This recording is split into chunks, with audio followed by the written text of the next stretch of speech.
ಧರ್ಮಸ್ಥಳದ ವಿರುದ್ಧ ಷಡ್ಯಂತ್ರ ವಿಚಾರದಲ್ಲಿ ಆರೋಪ ಪ್ರತ್ಯಾರೋಪ ಕೂಡ ತಾರಕಕ್ಕೇರಿದೆ. ತಮಿಳುನಾಡು ಕೇರಳ ಸರ್ಕಾರದ ಕೈವಾಡ ಇದೆ ಅಂತ ಶಾಸಕ ಸುನೀಲ್ ಕುಮಾರ್ ಗಂಭೀರ ಆರೋಪ ಮಾಡಿದ್ದಾರೆ.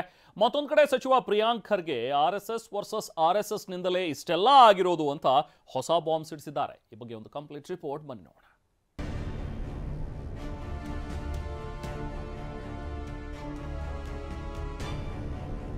ಧರ್ಮಸ್ಥಳ ಕ್ಷೇತ್ರದ ವಿರುದ್ಧ ಷಡ್ಯಂತ್ರದ ವಾಗ್ಯುದ್ಧ. ಧರ್ಮಸ್ಥಳವನ್ನ ಅಪವಿತ್ರ ಮಾಡಕ್ಕೆ ಹೊರಟಿದಾರಲ್ಲ, ಇದರ ವಿರುದ್ಧ ನಮ್ಮ ಹೋರಾಟ. ತಮಿಳುನಾಡು ಕೇರಳದ ಕೈವಾಡ ಎಂದ ಶಾಸಕ ಸುನೀಲ್. ಇದರ ಹಿಂದೆ ತಮಿಳುನಾಡಿನ ರಾಜಕಾರಣಿ ಸೇರಿಕೊಂಡಿದ್ದಾರೆ. ಇದರ ಹಿಂದೆ ಕೇರಳ ಸರ್ಕಾರವೂ ಕೂಡ ಪತ್ರ ಬರೆಯುತ್ತೆ. ಆರ್ಎಸ್ಎಸ್ ವರ್ಸಸ್ ಆರ್ಎಸ್ಎಸ್ ಎಂದ ಸಚಿವ ಪ್ರಿಯಾಂಕ್ ಖರ್ಗೆ. ಇದು ಆರ್ಎಸ್ಎಸ್ ವರ್ಸಸ್ ಆರ್ಎಸ್ಎಸ್ ನಡೀತಾ ಇದೆ ಅಲ್ಲಿ. ಧರ್ಮಸ್ಥಳದ ವಿರುದ್ಧ ಷಡ್ಯಂತ್ರದ ವಿಚಾರದಲ್ಲಿ ಇದೀಗ ಆರೋಪ ಪ್ರತ್ಯಾರೋಪ ತುಂಬಾನೇ ಗಂಭೀರ ಆಗ್ತಿದೆ. ಯಾಕಂದ್ರೆ ಶ್ರೀ ಕ್ಷೇತ್ರ ಧರ್ಮಸ್ಥಳದ ವಿರುದ್ಧ ಷಡ್ಯಂತ್ರದ ಹಿಂದೆ ತಮಿಳುನಾಡು ಕೇರಳ ರಾಜ್ಯದ ಕೈವಾಡ ಇದೆ ಅಂತ ಬಿಜೆಪಿ ಶಾಸಕ ಸುನೀಲ್ ಕುಮಾರ್ ಸ್ಫೋಟಕ ಹೇಳಿಕೆ ಕೊಟ್ಟಿದ್ದಾರೆ. ಧರ್ಮಸ್ಥಳ ತಾಲೂಕು ಅಥವಾ ಮಂಗಳೂರಿಗೆ ಮಾತ್ರ ಸೀಮಿತ ಅಲ್ಲ. ಇದರ ಹಿಂದೆ ತಮಿಳುನಾಡಿನ ರಾಜಕಾರಣಿ ಸೇರಿಕೊಂಡಿದ್ದಾರೆ. ಇದರ ಹಿಂದೆ ಕೇರಳ ಸರ್ಕಾರವೂ ಕೂಡ ಪತ್ರ ಬರೆಯುತ್ತೆ ಮತ್ತು ಈ ಬುರುಡೆಯನ್ನು ಇಟ್ಕೊಂಡು ಡೆಲ್ಲಿ ತನಕ ಹೋಗ್ತಾರೆ. ಮತ್ತು ಇದರ ಹಣಕಾಸಿನ ನೆರವನ್ನು ಅಂತಾರಾಷ್ಟ್ರೀಯ ಮಟ್ಟದಲ್ಲಿ ಕ್ರೋಢೀಕರಣ ಆಗಿದೆ ಎನ್ನುವಂಥದ್ದು ಇವತ್ತು ಮೇಲ್ನೋಟಕ್ಕೆ ಎಲ್ಲ ಕಡೆಗಳಲ್ಲೂ ಕೂಡ ಸ್ಪಷ್ಟ ಆಗಿದೆ. ಇದರ ಪಿತೂರಿಯನ್ನು 3-4 ರಾಜ್ಯಗಳಲ್ಲಿ ಮಾಡಿರುವಂಥವ್ರು ಸಾಕಷ್ಟು ಜನ ಇದರ ಹಿಂದೆ ಇದ್ದಾರೆ ಎನ್ನುವಂಥದ್ದು ಇವತ್ತು ಸ್ಪಷ್ಟ. ಆ ಹಿನ್ನೆಲೆಯಲ್ಲಿ ಈ ತನಿಖೆಗೆ ಸತ್ಯಾಸತ್ಯತೆ ಹೊರಗೆ ಬರಬೇಕು ಮತ್ತು ಇದರ ಪಿತೂರಿಯ ಹಿಂದೆ ಯಾರಿದ್ದಾರೆ ಅಂತ ಗೊತ್ತಾಗಬೇಕು ಅಂತಾದರೆ NI ತನಿಖೆ ಅನಿವಾರ್ಯ ಅನ್ನುವಂಥದ್ದು ಇವತ್ತು ನಮಗೆಲ್ಲರೂ ಕೂಡ ಅನಿಸಿರುವಂಥದ್ದು. ಧರ್ಮಸ್ಥಳದ ವಿರುದ್ಧ ಷಡ್ಯಂತ್ರದ ಹಿಂದೆ ಅಂತಾರಾಷ್ಟ್ರೀಯ ಜಾಲ ಇದೆ ಅಂತ ವಿಪಕ್ಷ ನಾಯಕ ಆರ್ ಅಶೋಕ್ ಗಂಭೀರ ಆರೋಪ ಮಾಡಿದ್ದಾರೆ. ತನಿಖೆಯನ್ನ NIAಗೆ ಕೊಡಬೇಕೆಂದು ಆಗ್ರಹಿಸಿದ್ದಾರೆ. ಇದರ ವ್ಯಾಪ್ತಿ ಏನಿದೆ ಅದು ಕರ್ನಾಟಕವನ್ನು ಬಿಟ್ಟು ಆಚೆ ಹೊರಟೋಗಿದೆ. ತಮಿಳುನಾಡಿಗೆ ಹೋಗಿದೆ, ಕೇರಳಗೆ ಹೋಗಿದೆ, ಡೆಲ್ಲಿಗೆ ಹೋಗಿದೆ, ಪಾಕಿಸ್ತಾನಕ್ಕೆ ಹೋಗಿದೆ. ಈ ಜಾಲ ಅಂತಾರಾಷ್ಟ್ರೀಯ ಮಟ್ಟದಲ್ಲಿ ಬಂದ್ಬಿಟ್ಟಿದೆ. ಈ ಅಂತಾರಾಷ್ಟ್ರೀಯ ಮಟ್ಟದಲ್ಲಿ ಬಂದಿರೋದ್ರಿಂದ ಈ ತನಿಖೆ ರಾಷ್ಟ್ರೀಯ ತನಿಖಾ ದಳದಿಂದ ಆಗಬೇಕು ಅನ್ನೋದಕ್ಕೆ ನಮ್ಮ ಹೋರಾಟ. ಸತ್ಯಾಂಶಗಳು ಹೊರಗಡೆ ಬರಬೇಕಾಗಿದೆ. ಸತ್ಯಾಂಶ ಬರಲಿಕ್ಕೆ ಅವರಿಗೆ ಸಾಧ್ಯ ಇಲ್ಲ. ಕಳಂಕ ಹಚ್ಚೋದನ್ನು ನಿಲ್ಲಿಸಬೇಕಂತಂದ್ರೆ ಸತ್ಯ ಹೊರಗಡೆ ಬರಲೇಬೇಕು. ಆ ಕಾರಣದಿಂದಾಗಿ ನಾವು ಕೇಳ್ತಾ ಇದ್ದೀವಿ. ಕಾಂಗ್ರೆಸ್ನಿಂದಲೂ ಧರ್ಮಸ್ಥಳ ಯಾತ್ರೆ ವಿಚಾರಕ್ಕೆ ಸಿಡಿದಿದ್ದ ಆರ್ ಅಶೋಕ್ ತಾಕತ್ತಿದ್ರೆ ಇವತ್ತೇ ಬನ್ನಿ ಅಂದ್ರು. ನಾವೆಲ್ಲ ಹಿಂದೂ ಅಂತ ಬಂದಿರೋದು, ನಾವೆಲ್ಲ ಹಿಂದೂ, ನಾವೆಲ್ಲ ಒಂದು ಅಂತ ಬಂದಿರೋದು. ಇವತ್ತು ಕಾಂಗ್ರೆಸ್ ಅವರು ಹೇಳ್ತಾರೆ ನಾವು ನಾಳೆಯಿಂದ ಧರ್ಮಸ್ಥಳಕ್ಕೆ ಬರ್ತೀರಿ. ಬಾಣ ಇವತ್ತೇ ಬಂದ್ಬಿಡು, ಹೆಲಿಕಾಪ್ಟರ್ ಹತ್ತ ಇಲ್ಲೇ ಬಾ, ಇಲ್ಲೇ ನಿನ್ ಚೇರ್ ಹಾಕೋತಿರ್ತೀರಿ. ಯಾರು DK ಶಿವಕುಮಾರ್ ಸಿದ್ದರಾಮಯ್ಯನವ್ರಿಗೆ ದಮ್ ಇದೆಯಾ ಬರಕ್ಕೆ? ನಿಮ್ಗೆ ಗೌರವ ಇದೆಯಾ ಬರಕ್ಕೆ? ಇಲ್ಲಿ ಮಾನ ಮರ್ಯಾದೆ ಇದೆಯಾ ನಿಮ್ಗೆ ಬರಕ್ಕೆ? ಇಲ್ಲಿ ಯಾವ ಮುಖ ಇಟ್ಕೊಂಡು ಬರ್ತೀರಾ ನೀವು? ಇಲ್ಲಿ ಯಾವ ಮುಖ ಇಟ್ಕೊಂಡು ಬರ್ತೀರಾ ನೀವು? ಧರ್ಮಸ್ಥಳಕ್ಕೆ ಅಪವಿತ್ರ ಮಾಡಿದ್ರೆ ಇಡೀ ದೇಶ, ಇಡೀ ಪ್ರಪಂಚ ನೋಡ್ಬಿಡ್ತು. 1 ತಿಂಗಳ ಕಾಲ ಆ ಕುಟುಂಬ, ಧರ್ಮಸ್ಥಳದ ಹೆಗ್ಡೆ ಅವರ ಕುಟುಂಬ ಚಿತ್ರ ಹಿಂಸೆ ಅನುಭವಿಸ್ತು. ಆ ಶಾಪ ನಿಮಗೆ ತಟ್ಟಲ್ವಾ? ಆ ಶಾಪ ನಿಮಗೆ ಮುಟ್ಟಲ್ವಾ? ಎಲ್ಲ ಪ್ರಚಾರ ಆಯ್ತು ಎಲ್ಲ ಕಡೆ. ಈಗ ಬಂದಿದ್ದೀರಾ ನಾವು ಧರ್ಮಸ್ಥಳದ ಪರವಾಗಿದ್ದೀರಿ ಅಂತ. SIT ಕೊಡುವಾಗ ನಿನ್ ಧರ್ಮಸ್ಥಳ ಎಲ್ಲೋಗಿತ್ತು?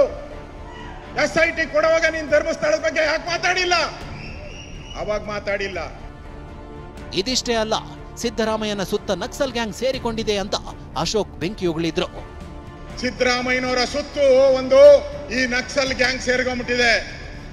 ಈ ನಕ್ಸಲ್ ಗ್ಯಾಂಗ್, ಇಲ್ಲೊಂದು ತಿಮರೋಡಿ ಗ್ಯಾಂಗ್, ಅಲ್ಲೊಂದು ನಕ್ಸಲ್ ಗ್ಯಾಂಗ್. ಇವರೆಲ್ಲ ನಗರ ನಕ್ಸಲರು. ಇವರೇ ಇದಕ್ಕೆ SIT ಕೊಟ್ಟಿದ್ದು.